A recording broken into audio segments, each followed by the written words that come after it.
Hello everyone.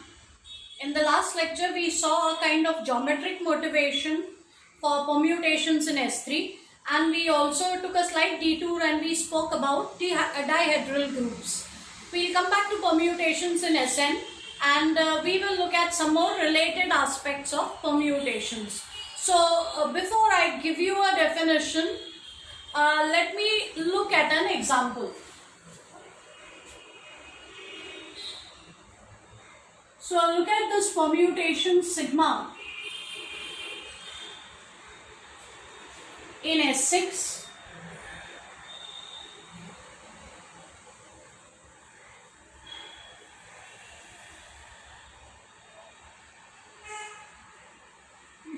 So here I have a permutation in S6. I have deliberately taken an example of this kind. So in this example, look at the vertex 1. Image of 1 is 5 under this permutation.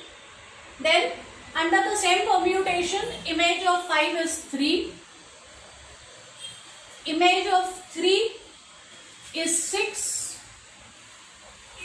And image of 6 is 1. So for this permutation, image of 1 is 5, 5 is 3, 3 is 6, 6 is 1, and 2 does not feature on this, so image of 2 is 2, 4 is 4. So if I have a permutation like this, and more importantly elements which don't feature in this combination, their images should be themselves. So if I have this kind of a permutation, then it is called a cycle. So let us define. It's a special kind of a permutation. So let B1, B2, Bk be k distinct elements of the set A, which contains n elements, say A1, A2, An. If sigma is a permutation in Sn such that sigma of Bi.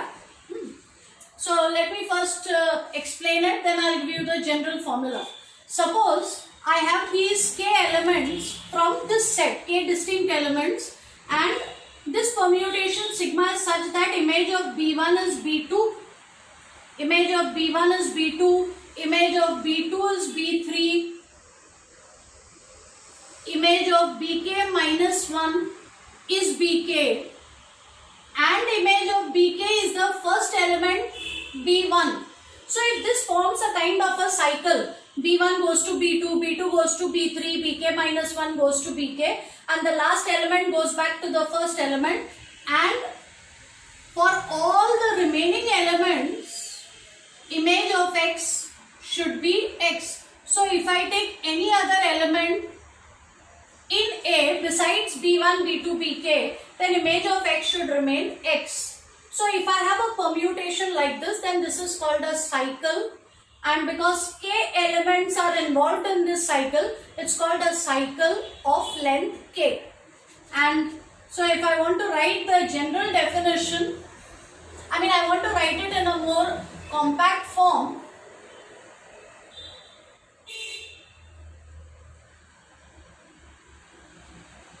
I can write this as sigma of Bi is Bi plus 1, the next element, and this is true for all I between 1 and k minus 1.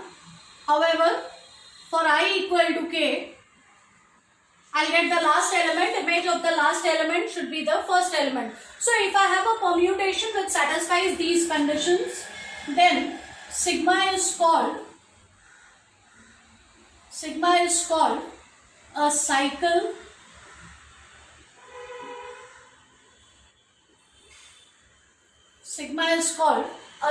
of length k. So a cycle is nothing but a special kind of a permutation.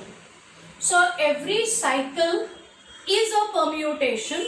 However, not every permutation can be a cycle, because not every permutation is going to look like this. we'll come across several examples of permutations which are not cycles. So this is what we mean by a cycle. If I have a special kind of a permutation of this kind, it's called a cycle because it involves k elements. It's called a cycle of length k. If I have a cycle of length 2 specifically, if I have a cycle of length 2, then it is called as a transposition. If your permutation happens to be a cycle, I forgot to mention that if your permutation happens to be a cycle, then it is very convenient to use the one-line notation directly for a cycle. So if I know that sigma is this cycle, then I can use this notation to denote the cycle. So here the understanding is the image of the first element is the second, image of the second element is the third, and so on, and image of the last element is the first element. So this is a very convenient way to denote a permutation which happens to be a cycle. You can also do the reverse. If a cycle is given to you in this notation, you can always go back to your usual two-line notation. Just to give you an example, suppose I have a permutation like 2, 3, 6, 4, 5. Suppose I have this cycle and this is given to be in S6. So suppose this is a cycle, I can always convert it to the two-line notation whenever I want. So let's see what it will look like. In the two-line notation, 2 goes to 3. So image of 2 will be 3. 3 goes to 6. That means image of 3 is 6. 6 goes to 4. So image of 6 will be 4. 4 goes to 5. And 5 goes back to the first element in the cycle. So image of 5 will be 2. Notice that the element 1 does not feature in this cycle. So image of 1 will be 1. We say that sigma keeps 1 fixed. Image of 1 remains 1. And as I said, a cycle of length 2 is called a transposition. We will also say that two cycles are disjoint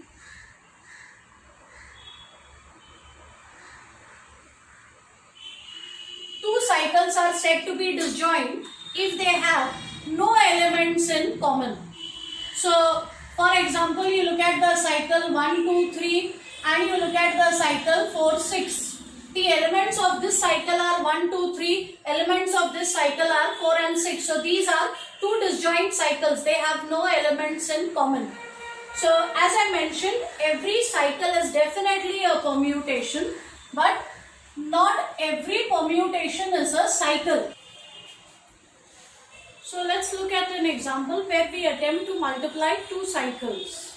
Remember, we can always switch from the one-line notation that we use in a cycle to the two-line notation that we use for permutations. So out here, these are permutations in SA and we wish to multiply these two cycles. So let me express each one separately in the two-line notation first, and then we'll multiply the two permutations the way we usually multiply them.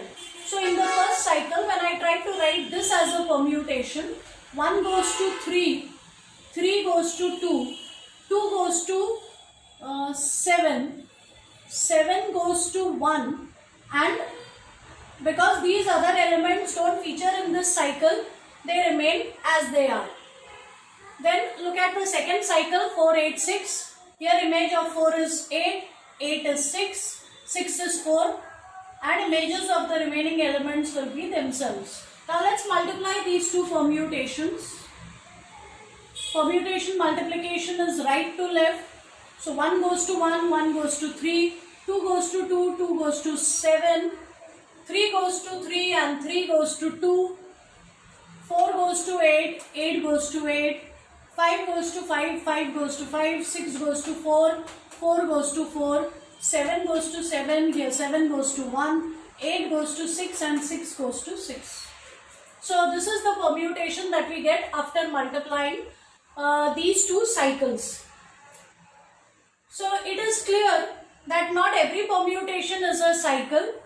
However, this looks like I have managed to write this permutation as a product of two cycles, and these two cycles have no elements in common, so they are actually disjoint. So suppose I had the reverse problem where a permutation was given to me and I had to write it as a product of disjoint cycles. So what I would do in that case is, image of 1 is 3, 3 goes to 2, 2 goes to 7 and 7 goes back to 1, which is the first element. So you end the cycle here. So obviously the permutation is not one cycle, it is not a cycle, because there are some more elements which don't feature over here whose images are not the same. So what you do is, you take any one of those elements which is not featuring here and whose image is not itself, and start a fresh cycle with that element. So out here I don't see the element 4. So I will start a fresh cycle with 4. Image of 4 is 8. 8 is 6 and image of 6 again is 4. So this example tells us that we can write a permutation as a product of disjoint cycles. I have not used a third cycle here because there are still two elements left out. No, one element is left out. That is 5 is left out, but image of 5 is 5, otherwise I would have started a fresh cycle with 5. Okay, so this is how we write a permutation as a product of disjoint cycles. In fact, there is a result, a general result, which says this can always be done. So every permutation in Sn can be expressed